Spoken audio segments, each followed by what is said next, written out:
lorsque les êtres humains mangent du blé, n'importe quel être humain qui mangerait du blé, donc pas seulement ceux atteints de la maladie cœliaque, souffrait de déchirures dans la muqueuse intestinale à chaque fois qu'elle était exposée au blé. Nous avons, grâce aux études cliniques, la preuve irréfutable que les maladies auto-immunes commencent dans les intestins. C'est ce que disait Hippocrate plus de 2000 ans auparavant. Toute maladie commence dans les intestins. Il en va de même pour les maladies auto-immunes. Pour ce type de maladie, voilà ce qui se passe vraiment.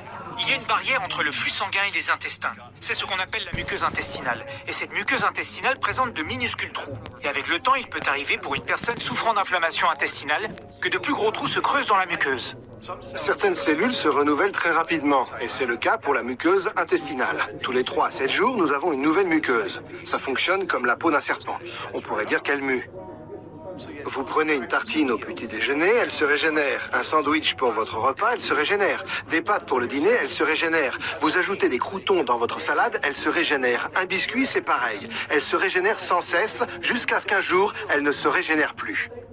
Et lorsqu'elle ne le fait plus, vous souffrez de perméabilité intestinale pathogène. Et ces déchirures vont apparaître sans jamais disparaître.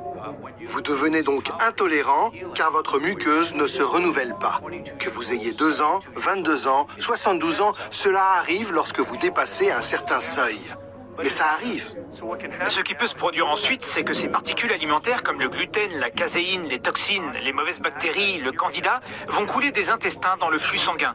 Votre corps va réagir car ces particules ne devraient pas être dans le sang.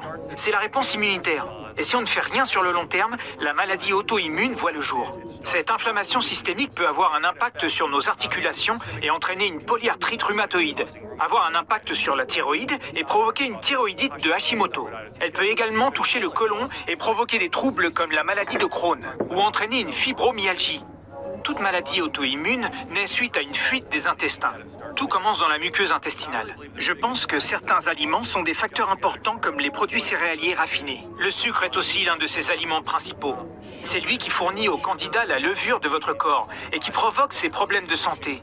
Tous ces organismes génétiquement modifiés sont bourrés de pesticides et de virus qui vont détruire les microbes bénéfiques des intestins, provoquer des fuites et donc des maladies auto-immunes. On peut aussi citer les huiles hydrogénées ou les édulcorants artificiels. Tout cela contribue à la perméabilité intestinale.